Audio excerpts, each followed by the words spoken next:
नमस्कार, जोहार। आज मैं बात करूंगा देवघर के बेहतरीन, जिनके लेखनी में माँ सरस्वती का साक्षात वास था।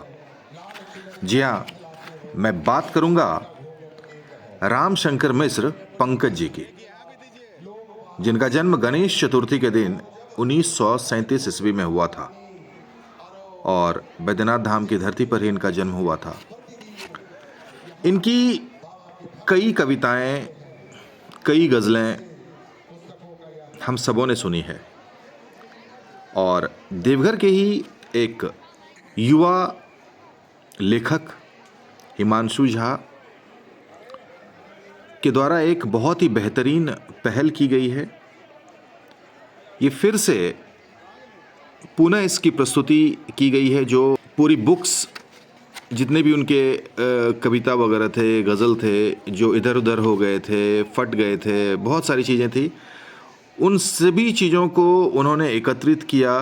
आप देख सकते हैं सूची पत्र में, दीन बंधु क्या मिला तुझे मेरी माँ, दरस दिखाओ हे गिरधारी, बैठे कदम पर मेरी लाज रखो हे गिरधारी, जैसे कई इनके द्वारा लिखी हुई कविताएं, गज़ल, लगभग 46 आप देख सकते हैं यहाँ पे सूची पत्र में लगभग 46 कृतियाँ हैं जो यहाँ पे हिमांशु झा जी के द्वारा उन्हें पुनः प्रकाशित की गई हैं। साधुवाद दूंगा मैं हिमांशु झा जी को। ये हैं हिमांशु झा जी, लेखक, और इनकी कई किताबें आई। खेलता जा विजय मार्टिन एक प्रेजेंट करने का जो तरीका था वो बहुत ही खूबसूरत था। तो ये वंदना पंकज देवघरिया, इस बुक का लोकार्पण किया गया बाबा बैद्यनाथ धाम के प्रांगण में।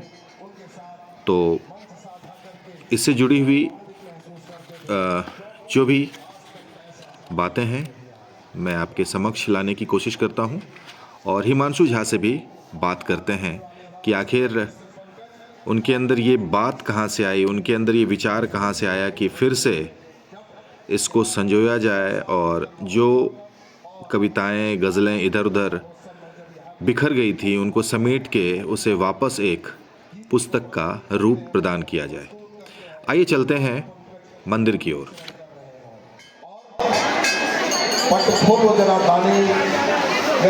एक एक शब्द, एक एक बातें आपके दिल को छुए।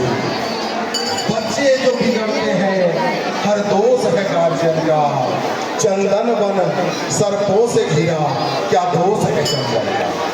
ऐसी कई लाइन आप इस पुस्तक में देखेंगे जिसमें सारी धर्म परायण बातें हैं। आ गए हमारे मंच पर वरीय गायक हैं, खंडा कीर्तन मंडली के वरीय सदस्य हैं सीताराम पंडित जी। मैं इनका मंच पर स्वागत करता हूं। अब मैं चाहूंगा डॉक्टर शंकर मोहन जी से कि आप दो शब्द पंकज जी पर अवश्य रखें। हम लोग पंकज जी की स्मृति को देवघर के वासी रखने की कोशिश करते हैं। उनकी स्मृति को अक्षुण्ण रखने के लिए हिमांशु झा ने यादों में पंकज पुस्तक प्रस्तुत की और अभी भजन पुस्तक वंदना की पुनर्प्रस्तुति इनके द्वारा की गई है और मंदिर में बहुत सारा कार्यक्रम है। आप लोग भजनों की किताब देखेंगे और फिर हिमांशु जी की पूरी प्रशंसा आप करेंगे। मैं चाहूँगा कि दो शब्द सर्वेश्वर जी की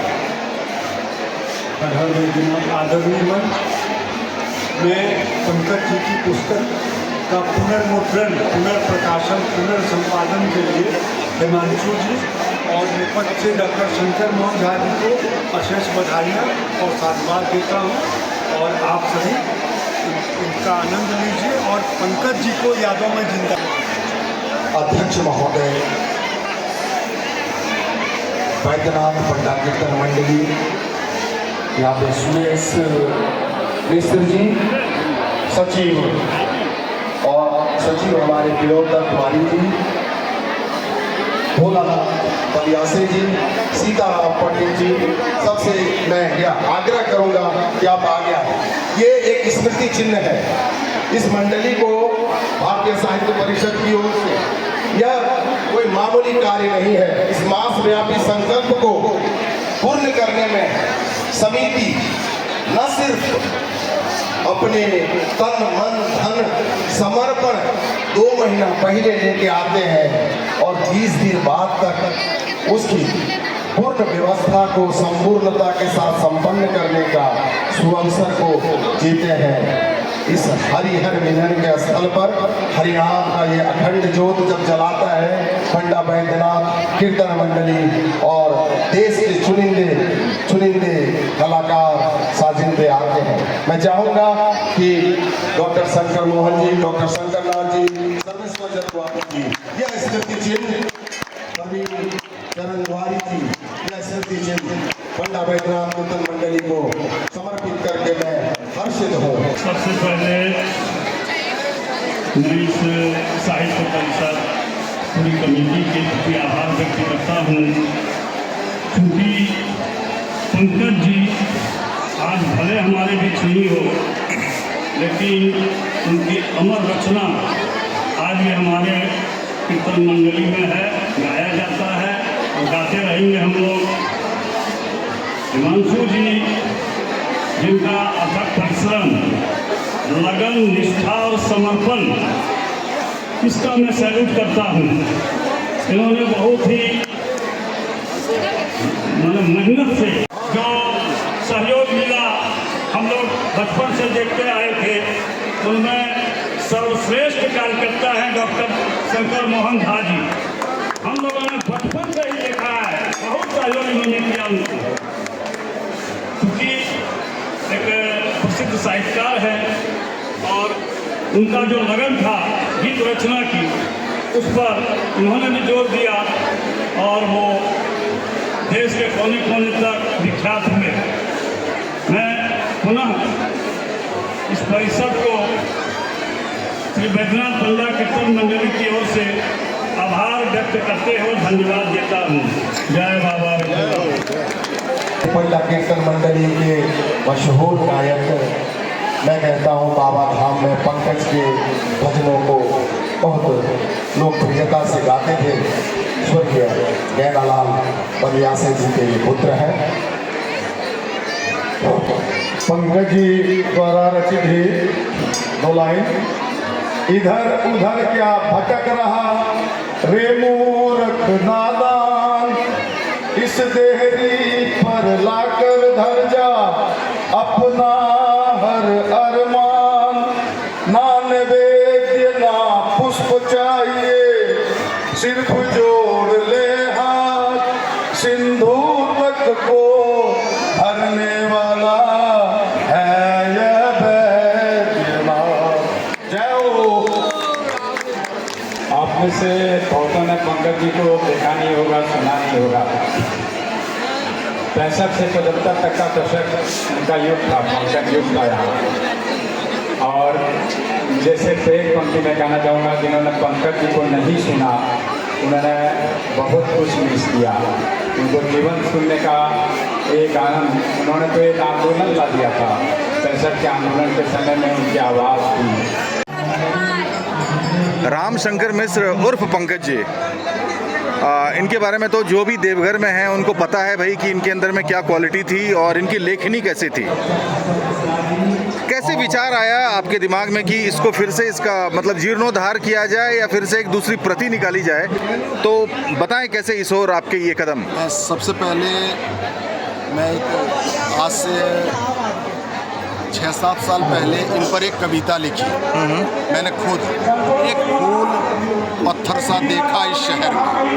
उसके बाद यादों में पंकज की अनछपी कविताएं, अनछपी गज़ल और उनकी जीवन में आई सुख दुख की बातों को लेके मैंने 120 पृष्ठ का एक पुस्तक यादों में पंकज लाई। फिर भजन पक्ष वंदना, यहाँ उसमें कई अच्छे भजन, पैरोडी बेस्ड भजन सब था। जो कि आप ओरिजिनल गाने से बेहतर रूप में उन्होंने रच दिया और वो भक्तों के कंठार हुए।